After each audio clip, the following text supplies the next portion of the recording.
Hello, welcome to the interview here on France 24. Now, in the quarter century since it came into force, the United Nations Convention Against Torture has been one of the international community's foremost tools in preventing inhuman, cruel, and degrading treatment around the world by wherever it's happening and whenever it's happening. Now, one UN committee comprised of 10 independent human rights monitors, experts, has had the very weighty task of making sure that states who sign on to the convention don't engage in torture. Now, in recent years, countries ranging from Kazakhstan to Canada, yes, even Canada, have at times run afoul of the committee's mandate. Now, it's the escalating conflict in Syria that we're here to talk about today, and it's posing a growing challenge to people like my guest, Claudio Grossman. He is the chairman now of the UN Committee Against Torture, the committee that is supposed to monitor compliance with that UN Convention Against Torture. He joins me now from New York. You're actually, sir, also a professor of law and a dean at the Washington School of Law at American University. But today we're going to talk about your role at the UN. Thanks for joining us. Syria. You're welcome. Syria signed on to the Convention Against Torture in 2004. But I think it's fair to say that its good intentions end there, because recently it seems Syria has been snubbing your committee, your work, failing to really comply with your requests for more information and cooperation. Tell us about that. Well, again, exercising our conventional functions and in light of credible, consistent reports involving widespread and systematic torture in Syria, we requested information to Syria and participation in our meeting in May that took place in Geneva. And unfortunately, the Syrian authorities chose not to avail themselves of the possibility to present information. So we issue a report on the basis of the credible information that had been submitted to us by different UN treaty bodies and other authoritative sources of information. Now, this is standard procedure because your committee will collect information, you'll report, you will draw up conclusions, and you've looked at countries over the years, I guess, ranging from North Korea to South Sudan to Zimbabwe. Is this standard for a country that is under scrutiny from your committee to refuse to cooperate? Is this common? Well, let me say this. First of all, every country that ratifies the convention needs to present a report and to the committee when it ratifies the convention, and then a report, a follow-up report every 4 years. Some countries, including Syria, Syria was very late in the presentation of its first report. Ratified in 2004 and present the report in 2010. So there was a tremendous delay. Then we asked for a follow-up report, and every time we had asked for one, the countries had used the opportunity to present their views because they know that then the committee will take into account whatever information exists to issue concluding observations. And unfortunately, Syria did not participate in this process. Now, as you're telling me this, day by day, we are seeing what appears to be, by all signs, an escalating conflict there. We're seeing the use of tanks and mortars. We see the armed opposition also involved, not just the regime. What can your committee concretely do? You've drawn conclusions. What tools do you have at your disposal now to go further? Let me start by saying that I sense a sense of frustration in your question that we share. Not just me. I suspect a lot of viewers are asking the same question. And I think you're right, and the viewers also.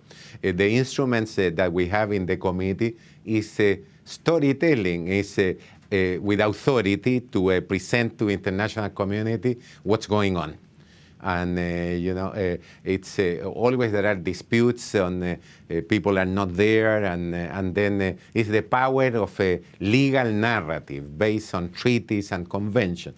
And it has proven to be a powerful narrative in affecting change in many occasions. But we don't have a police or an army at the level of the committing against torture. What we can do is to present the facts in the legal context. And the facts as you're getting them, who is providing your information?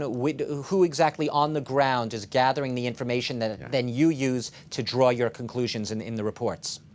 Well, again, we are 10 independent experts that bring experience, professors of law, people that come from governments and non-governmental organizations, and we know how to handle facts. And then the sources of information include families that we were able to interview through Skype and other technological means, NGOs, reports by the United Nations, and so forth and so on.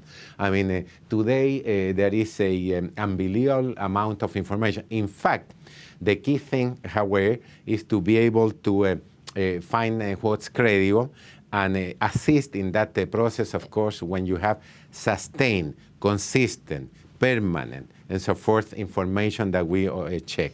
And we saw there issues involving, really issues that are awful, the violations of hospitals, and the issues that happen to children, wounded, and so forth and so on. And then it revealed a picture. And I will finish saying the following. The Syrian authorities have denied any involvement, but they enacted an amnesty law saying that there's going to be impunity for any violation. Usually, amnesty laws come hand by hand with violation of rights. So what you're saying is that amnesty law suggests that even as they publicly deny that they're involved in any types of torture, this law suggests that they know that perhaps they are. Well, listen, again, you mentioned the viewers before. Why to enact a law that says that they won't investigate anything if they are innocent of anything? I mean, they are giving a blank check for the commission of a violation of rights. Also, I would like to mention that we also refer to alleged violations of rights by the armed opposition. The armed opposition. Okay. Yeah, the armed. And then also that needs to be investigated. The proportion is not the same, not the same, but we have seen also issues involving that, and certainly they create concern and need to be investigated. Sir, you have been on this UN Committee Against Torture for many years. You were only recently elected its chairman. Have you encountered situations as challenging as the Syria one in your past experience? What other countries have posed similar challenges? Well, I'm tempted as a law professor to put grades and to say, well, this belongs to a 10 worst and best, but I don't feel comfortable in this role. I've been doing that. I will tell you that this situation is among the worst that we have seen. Because they're not showing up to your meetings. Is there even, there's no representative from Syria when your committee meets now? There was no, they did not participate in the meeting in May. And then that was pretty bad, and we haven't seen that. And the next meeting is planned for when? You meet several times a year? Right. We meet in May, and we meet in November. In November. Now, that's quite a long time from now. We right now see this, like I said, entering almost what most people are calling civil war. How would you respond to criticism from people watching this show today who say, your committee has a very noble task, but it's essentially toothless because it can't do anything? It's going to basically sit there for months now without being able to do anything. I think that people are entitled to think that way. Everyone plays a role. As I say before, our role is authoritatively to present the facts to a community.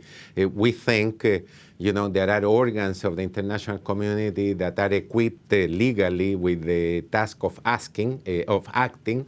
For example, there is a role for the Security Council of the United Nations to ask to intervene. They have the authority under the charter to move. We have presented the facts to the international community. I repeat, our role is the role of presenting facts. Now, in between, we have follow-up procedures. But the follow-up procedures include, as before I mentioned, sending notes, insisting, and all these type of things we do. Is your committee at this point, between now and your next planned meeting in November, are you considering presenting a formal request, say, for sanctions against Syria to the UN Security Council, or is that not your role? That's not the role of the committee. I mean, we act in the framework of the Convention Against Torture, and then we can do what the Convention says we can do only. Okay, and so right now... But certainly our materials are powerful, authoritative, credible materials that need to be taken into account by policymakers in deciding what to do. Sir, we're going to have to leave it there. You said before earlier that I had a frustrated tone to my voice. I have to... Are you a little frustrated, very briefly? You sit on this committee... Listen, I'm here in New York in a discussion where we're participating with member states how to strengthen the treaty bodies of the United Nations in human rights. Of course, as you and the viewers, we would like to live in a world where there is no torture. We haven't achieved that yet. Let's leave it with that ideal. Sir, Claudio Grossman, we're going to have to leave it with those noble words, those ideals to aim for. Thank you very much for being our guest today, joining us from New York. Claudio Grossman, chair of the UN Committee Against Torture, professor of law as well at Washington School of Law at American University. Thanks again, and thanks to all of you for watching the interview on France 24. Thanks. Take care.